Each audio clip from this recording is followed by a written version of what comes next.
Assalamualaikum warahmatullahi wabarakatuh. Perkenalkan, nama saya Beni Mahendra. Saya dosen pada program studi Pendidikan Seni Pertunjukan Fakultas Keguruan dan Ilmu Pendidikan Universitas Lambung Mangkurat.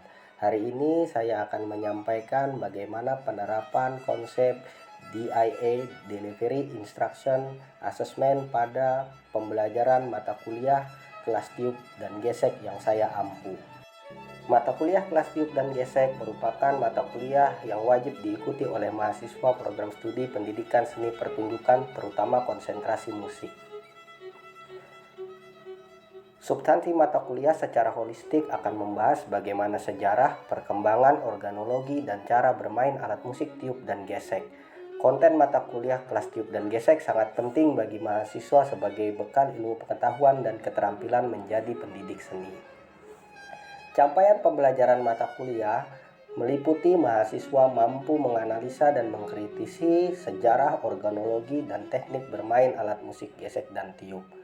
Mahasiswa mampu memainkan aransemen lagu sederhana pada alat musik gesek dan tiup, dan mahasiswa mampu membuat aransemen lagu sederhana untuk alat musik gesek dan tiup. Materi pembelajaran pada mata kuliah ini meliputi sejarah alat musik gesek, organologi alat musik gesek, teknik dasar bermain alat musik gesek, sejarah dan jenis alat musik tiup, organologi alat musik tiup, dan teknik bermain recorder. Metode dalam pembelajaran ini menggunakan metode case-based learning dan metode project-based learning, di mana pada materi terkait teori akan menggunakan case-based learning dan pada materi terkait project arrangement musik akan menggunakan project-based learning. Penilaian pada mata kuliah ini menggunakan sistem bobot pada setiap CPMK. Nilai mahasiswa diambil melalui nilai tugas, nilai UTS, dan nilai UAS. Nilai tugas meliputi pengetahuan tertulis dan keterampilan praktik, sedangkan nilai UTS merupakan hasil proyek dari mahasiswa dalam mengaransemen musik. Berikut ini merupakan cuplikan video pembelajaran kelas tiup dan gesek yang dilaksanakan secara daring. Assalamualaikum warahmatullahi wabarakatuh. Waalaikumsalam Bapak. Waalaikumsalam warahmatullahi Waalaikumsalam warahmatullahi wabarakatuh. Jadi kita akan melaksanakan perkuliahan kelas tiup dan gesek. Jadi mata kuliah ini merupakan mata kuliah metode kelas. Jadi ada berisi praktek dan berisi teori. Jadi kalau misalkan kalian di PIP itu full praktek. Jadi kalian tidak akan pernah mendapatkan pemahaman teori tentang instrumennya, karena pemahaman tentang teori instrumennya itu adanya di metode kelasnya di kelas tiup, yang kelas tiup, kelas gesek, kelas gitar. Nah, di situ jadi di bagian di mata kuliah ini dibagi dua, ada teori, ada praktek. Jadi di sini ada capaian pembelajaran kalian. Yang pertama, mahasiswa itu mampu menganalisis, mengkritisi sejarah, organologi, teknik bermain alat musik gesek dan tiup. Lalu yang kedua, mahasiswa mampu memainkan aransemen lagu sederhana pada alat musik gesek dan tiup. Lalu yang ketiga, kalian mampu membuat aransemen lagu sederhana untuk alat tiup dan gesek dan memainkannya. Jadi itulah yang harus kalian capai di mata kuliah ini. Lalu ada sistem penilaiannya. Jadi kalian akan diberikan tugas, ada tugas 1, tugas 2, dan UAS. Jadi tugas 1 itu berisi pengetahuan tertulis, lalu tugas 2 keterampilan praktek, lalu UTS-nya tugas berupa musik hasil aransemen dan uji praktik memainkan. Lalu yang tugas 3 begitu lagi sama. Oke, sebelum saya mulai materi ini, saya akan memulainya dengan mengajukan pertanyaan kepada kalian. Jika kalian menjadi seorang guru, sekolah ingin membeli biola dan meminta kalian untuk memilih biola yang baik. Bagaimana cara kalian memilihnya? Nah, kalian jawab pertanyaannya. Ya, silahkan. Sepertinya on cam Abdullah Samad. Pak, izin jawab ya Pak. Ya, Kalau saya jadi guru sekolah dan membeli biola dan memilih biola yang baik tuh, menurut saya ada beberapa tahapannya sih.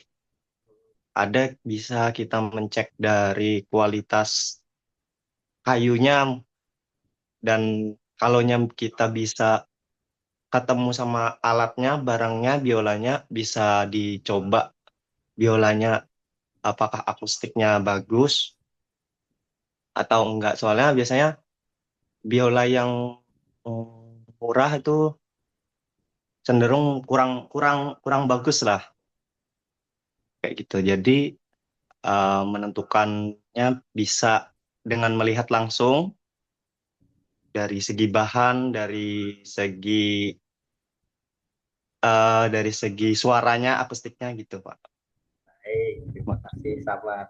Nah, sekarang saya akan lanjutkan pertanyaannya. Tadi Abdullah Samad bilang dari segi kita bisa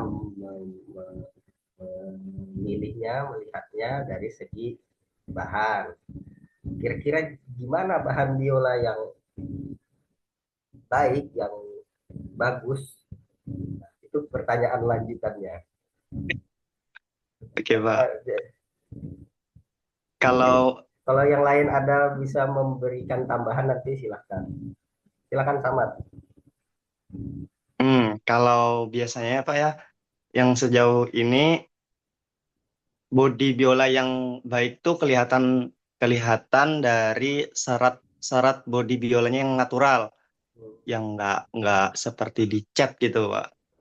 Dan cenderung lebih apa ya? Lebih natural sih anunya kayunya gitu, kelihatan kayu banget gitu, Pak. Oke, Kalau menurut saya gitu. baik Samad, terima kasih. Adalah yang lain ada tambahan lagi. Tadi Samad sudah menyampaikan beberapa. Yang lain ada tambahan? Ya, Kayaknya silakan Najib. kayaknya kurang lebih sama aja Pak dengan saudara Samad nih. Cuman mungkin kalau misalnya di Ulun mungkin bakal memikirkan budgetnya mungkin Oke, sesiap apa sekolah itu. Kalau dari Bang Samad kan dari bahan kualitas biolanya, kalau di Ulun mungkin dari ininya budget sekolahnya. Oke, terima kasih. oke, itu kan tadi dari kemampuan sekolah untuk membeli. Ini misalkan nih, sekolah punya uang 2 juta. Nah, ada 3 biola yang bisa kalian pilih. Nah, bagaimana ada 3 biola tuh? Bagaimana cara kalian menentukan? Oh, yang ini nih yang paling bagus dengan budget 2 juta. Jangan salah, nanti uangnya banyak kalau ketipu jadi nggak dapat yang bagus juga. Mungkin saya Pak ya, Ya, boleh lah. silakan. Silakan, Abdul Kal- Samad. Kalaunya ada 3 biola nih Pak, terus belinya online, mungkin ngelihatnya dari kolom komentar sih Pak. Kolom Oh komentar, oh ya, biasanya orang-orang kan lebih tahu juga kayak gitu. Bagus nih, tokonya bagus nih biolanya, ternyata worth it kayak gitu. Kalaunya emang, kalau bisa mendatangi toko offline-nya lebih enak lagi sih. Kalaunya nggak nggak melihat langsung sebenarnya agak sulit dan ya kalau bisa melihat langsung, tertipu gitu. misalkan Eh, bisa melihat langsung. Kalau bisa melihat langsung, ya itu tadi kan ada beberapa apa ya, kayak ciri-ciri lah Pak, mungkin ciri-ciri biola yang bagus, yang solid kayunya gitu. Oke, jadi ciri-ciri ya. Oke, saya lanjutkan lagi. Jadi, untuk mengetahui biola yang baik, kalian perlu belajar organologi biola. Kenapa? Karena organologi alat musik adalah ilmu yang mempelajari alat-alat musik, termasuk bentuk, struktur, cara kerja, klasifikasi, sejarah, fungsi alat musik tersebut dalam konteks budayanya. Jadi, kalian perlu mempelajari organologinya. Jadi, kenapa kita perlu belajar organologi alat musik bagi yang pemain musik atau guru, kalau guru kan nanti memilihkan instrumen buat siswanya atau buat sekolahnya. Kalau kita sebagai pemain yang memilih bagaimana memilih alat musik kita, dan bagaimana menjaga dan merawatnya kalau kita tahu organ musiknya. Saya lanjutkan ya. Jadi biola itu merupakan alat musik gesek string, alat berdawai. Kalau bahasa musiknya disebut kordofon yang dimainkan dengan cara digesek. Nah, di sini ada organologi biola. Saya fotonya ya, gambarnya. Saya akan jelaskan di bagian atas ini, yang paling atas ini bagian head. Bagian headnya, kepalanya itu terdiri dari beberapa bagian, yaitu ada scroll, ada pack, dan ada note, lalu ada pack box. Scroll ini selain sebagai hiasan untuk lebih estetik, dia juga berfungsi sebagai tempat kita memegang ketika mau mentuning biola. Jadi ketika mau mentuning biola, scroll kita pegang, lalu packnya bisa kita putar. Jadi itu kenapa scroll itu dibikin bentuknya seperti itu. Jadi fungsinya untuk itu. Nah, lalu ada pack. Pack ini untuk kalau bahasa kita ada yang menyetem, ada yang untuk tuning, untuk mengatur nada dari biola. Nah, pack yang bagus itu biasanya terbuat dari kayu ebony atau kayu rosewood. Kalau kayu rosewood itu warnanya coklat, kalau ebony warnanya hitam. Jadi kalau packnya terbuat dari rosewood atau ebony, itu ciri khas bahwa biola itu adalah biola yang baik. Lalu pack box ini adalah tempat untuk memasukkan pack dan memasukkan senar.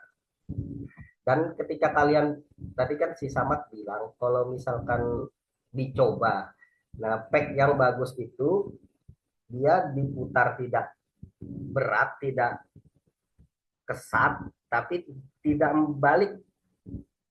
Ketika sudah senarnya sudah stem, tidak mudah kembali. Nah, itu pack yang baik. Nah, lalu setelah di bagian kepala ini tadi terdiri dari scroll, pack, dan pack box, lalu ada note. Nah, note ini yang jadi penyangga senar di ujung, di bagian kepala biola di ujung, sebelum dia ke fingerboard. Nah, ini terbuat dari kayu ebony. Jadi kayu ebony itu kayu hitam. Jadi kalau ininya dari ebony berarti biola itu bagus. Cara ngetesnya gimana? Dia ketika di gesek-gesek dalamnya tetap hitam, tidak. Kalau dalamnya kayu itu dicat warnanya hitam berarti bukan kayu ebony. Nah, lalu di bagian ini ada neck. Neck itu dari sini sampai sini. Bagian leher. Nah, di bagian leher itu terdiri dari fingerboard, dan fingerboard itu yang melintang buat kita memencet. Nah, itu terbuat dari kayu ebony juga. Jadi kayunya hitam. Jadi kalau ada biola yang lama-lama kalian mainkan, dia terkikis, nanti warna hitamnya hilang kan di fingerboardnya itu. Nah, itu kualitasnya dipertanyakan. Jadi kalau dia tidak akan pernah bakal hilang. Nah, lalu setelah tadi bagian neck, di sini ada bagian body biola. Nah, body biola ini di sini ada farfling. Nah, ini yang paling penting kalian perhatikan. Kalian tahu farfling apa? Ada yang bisa menjawab? Tahu, Pak. Ya, silakan. Samad atau yang lain kalau ada. Yang lain. Yang lain coba. Rusni mau jawab? Parfling tuh kayak ini Kak, yang hiasan tepi itu Kak. Iya, benar. Ya, farfling itu hiasan tepi, itu hiasan di samping, tapi dia bukan dilukis. Jadi farfling itu dia tidak dilukis. Jadi farfling itu dia membuatnya biola itu di apa namanya, dibuat lubang sayat seperti garis sesuai lengkungan itu, lalu dia ditanamkan kayu hitam, kayu eboni di situ. Jadi itu bukan lukisan, itu adalah kayu eboni yang ditanam. Nah, fungsinya apa? Fungsinya untuk menahan benturan. Jadi ketika biola itu terbentur, retak, dia retaknya tidak akan sampai ke dalam bagian bodi. Dia hanya akan retak sampai di parpling itu tadi. Jadi itu fungsinya. Nah, jadi kalau kalian pilih biola, ketika lihat bahwa biola itu parplingnya lukisan, udah jangan dibeli. Itu otomatis biolanya kualitasnya rendah. Dia kelihatan aja mana yang dilukis dan mana yang ditanam kayu eboni. Nah, lalu di sini ada di bagian bodi ada F hole, itu lubang yang F ini, ada bridge, kalian pasti sudah tahu, lalu ada boat, ini bentuk lekukan yang di samping, itu fungsinya supaya bow kita bisa naik turun dengan mudah, tidak menyangkut di bodi, maka dibentuklah lekukan itu. Lalu ada toplet, ini artinya bagian atas. Tailpiece itu tempat senar dan paint tuner ditaruh. Nah, tailpiece yang baik itu terbuat dari kayu eboni atau kayu rosewood. Jadi kalau warnanya coklat seperti ini berarti dia rosewood, tapi kalau warnanya hitam berarti dia eboni. Lalu ada chain rest, tempat dagu, dan lalu ada saddle. Saddle ini tempat tail guard. Kalau kalian lihat biola itu ada di bawahnya seperti tali yang kuat menyantol di end pin, talinya seperti kabel. Nah, itu namanya tail guard, di sini tidak dituliskan. Lalu terakhir ada end pin atau end button yang biasanya seperti paku menancap untuk menaruh tail guard. Nah, di sini tadi seperti yang dijelaskan Samad, kayu biola yang baik itu dia ada lorengnya. Ini bukan dicat. Ini adalah warna natural dari sebuah kayu biola. Jadi kalau kalian lihat, kalau kalian nanti melihat biola, lihat bagian belakangnya ini lorengnya asli atau cat. Kalau asli kelihatan aja bentuk lorengnya natural. Kayu biola itu bagian belakangnya terbuat dari kayu maple. Ini adalah serat kayu maple. Jadi dia terbuat dari maple. Bagian depan terbuat dari spruce. Nah, kalau misalkan maple itu lorengnya seperti ini, kalau spruce itu dia seperti garis-garis dari atas ke bawah. Jadi garisnya itu dari sini ke sini. Nah, semakin rapat garis itu, maka seratnya semakin solid. Nah, itu jadi kalau renggang-renggang itu tidak solid, kurang bagus biolanya. Nah, kalau dia makin rapat serat garis-garisnya itu, dia semakin solid dan semakin bagus. Nah, ini tadi, ini adalah tailpiece. Di sini ada paint tuner. Nah, paint tuner ini fungsinya ketika kalian mentuning atau menyetem, kalau masih jauh kalian putar di pack, kalau sudah dekat, sudah mendekati nada yang diinginkan, kalian putar di paint tuner ini karena menghindari senarnya putus. Lanjut. Nah, di sini ada bridge. Sama bridge yang baik itu terbuat dari kayu maple, dia ada serat-seratnya seperti ini. Nah, lalu di sini ada senar. Nah, ketika kalian melihat senar dan fret ini, kita kan seringkali melihat biola saya kok agak melengkung fretnya ke atas ketika di setem. Nah, itu memang sengaja dibuat lengkungan. Jadi biola itu fretnya ini sengaja dilengkungkan sedikit ke atas supaya apa? Supaya ketika kita mainkan, ketika kita pencet senarnya, dia tidak nyangkut di fretnya, jadi suaranya tidak sember atau tidak pecah. Jadi kalau melengkung sedikit wajar, kecuali melengkung sangat melengkung. Nah, ini untuk mengatur senar ini, jadi standarnya senar biola itu untuk jarak antar senar dan fingerboard, ini jarak antar, ini crosshair saya kelihatan ya. Nah, jarak antara senar dan fingerboard ini berkisar 3 mili untuk senar yang nadanya paling tinggi. Apa nada yang tinggi ini? Eh, Ya, senar biola apa aja nadanya? GDAE Pak kalau dari Ya, atas. oke, GDAE. Nah, ini kalau kalian nyetel biola mau merendahkan bridge-nya, ini paling tidak, paling rendah ini 3 mili. Yang di sini ini 5 mili dari fingerboard, ukur aja pakai penggaris. Nah, kalau terlalu rendah, nanti kalau nggak nyangkut, suaranya jadinya apa? Kalau nggak keluar, suaranya jadinya tidak keluar. Tapi kalau terlalu tinggi, suaranya keluar bright, tangannya yang sakit, jari kalian yang sakit. Nah, jadi kisarannya yang ini 3 mili, yang ini 5 mili. Itu biasanya standarnya seperti itu. Nah, kalau lengkungan, kalian bebas melakukan ini. Jadi disesuaikan dua senar ini, mau lebih melengkung atau tidak. Seperti biolanya Paganini, itu tidak dibuat terlalu melengkung. Ini senar ini. Kenapa dia buat gitu? Jadi dia bisa memainkan 3 senar secara bersamaan. Karena biolanya tidak begitu melengkung. Begitu dipencet, hampir rata, dia bisa memainkan 3 senar bersamaan. Tapi begitu bonya bergerak sedikit aja bisa nyangkut. Jadi dia memang harus benar-benar stabil. Makanya Pagan ini bisa memainkan dengan cepat dan 3 senar bersamaan karena gerakan ininya sedikit saja, tidak kita menggerakkan terlalu banyak. Tapi ya kesusahannya kalau tidak terbiasa nyangkut-nyangkut, gesek satu senar bisa tergesek dua. Nah, lalu di dalam bagian biola itu ada namanya sound post. Ini ya sound post.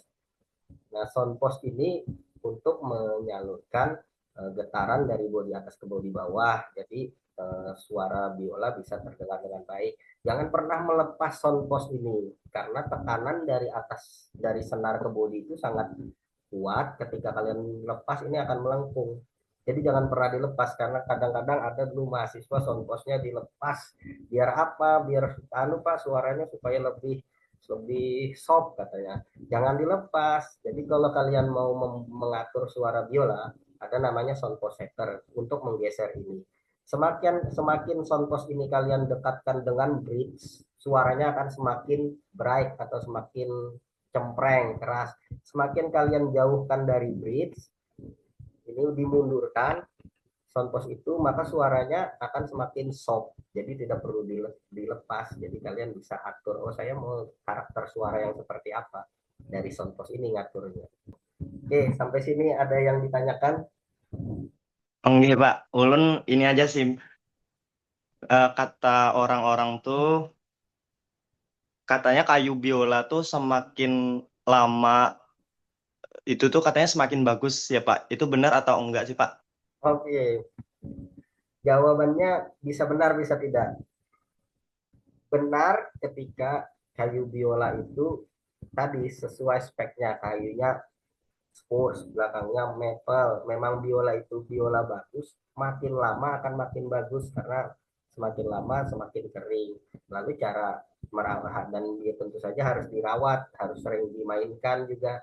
Karena kalau sering dimainkan biola itu akan bergetar terus. Jadi dia akan semakin akustiknya akan semakin baik. Jadi pertama biolanya memang bagus dulu kualitasnya, baru nanti lama kalau biola dengan kualitas bagus lama-lama akan semakin bagus. Jadi kalau misalkan bukan biola kualitas bagus dia tidak akan berubah. Nah lalu ini lem yang digunakan untuk melem biola itu adalah gelatin hide glue. Dia terbuat dari gelatin. Gelatin itu tulang sapi, tulang sapi, lemak sapi.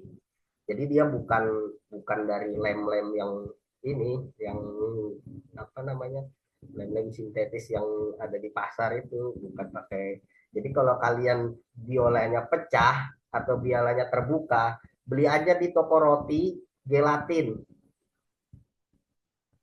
Beli di toko roti kan ada gelatin. Nah, gelatin itu nanti kalian panaskan dia mencair, itu gunakan sebagai lem. Karena gelatin itu nanti ketika dia kering akan keras seperti seperti kristal. Jadi kalau kita pakai lem kastol kan dia akan jadi tidak bergetar karena seperti karet. Nah, karena ini seperti kristal, jadi dia akan keras, jadi getarannya tetap sampai.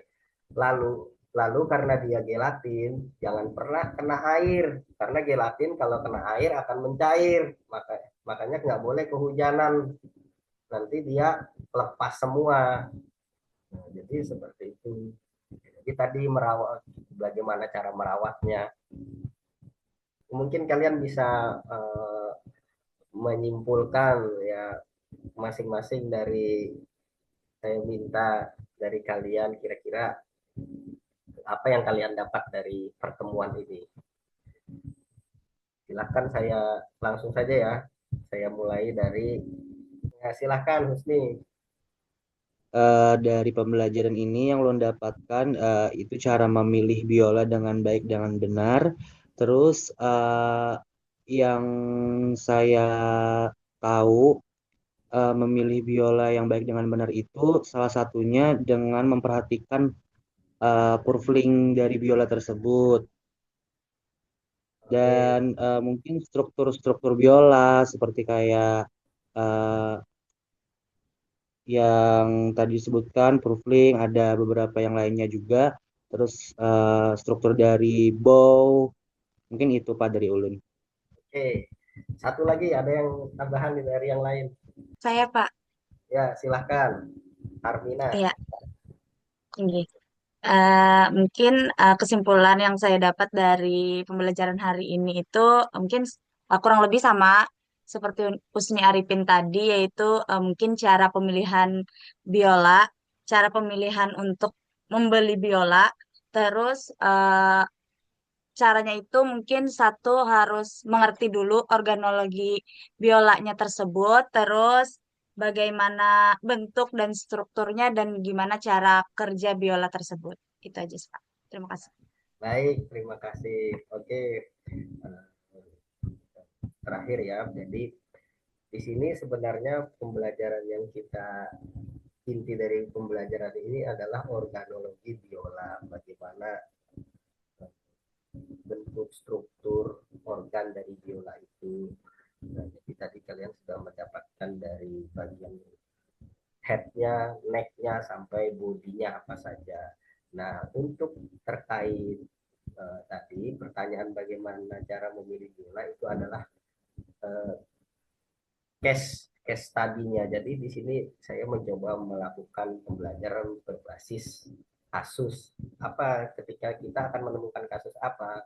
Kasus nanti jadi guru di kasus disuruh membelikan biola, jadi siswa praktek disuruh jadi guru praktek di sekolah musik disuruh membelikan biola untuk anak murid. Nah, jadi kasus-kasus itu yang coba saya angkat sehingga kita perlu memahami tentang organologi biola.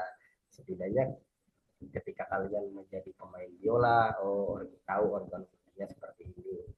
Nanti menyimpannya seperti apa, tahu apa yang bisa dilakukan dan tidak boleh dilakukan dan tidak boleh dilakukan. Ya, oke, mungkin cukup pembelajaran kita hari ini. Sampai ketemu di pertemuan selanjutnya. Assalamualaikum warahmatullahi wabarakatuh. Waalaikumsalam. Waalaikumsalam. Waalaikumsalam warahmatullahi Terima wabarakatuh. kasih. Demikian video pembelajaran kali ini. Semoga bermanfaat. Assalamualaikum warahmatullahi wabarakatuh.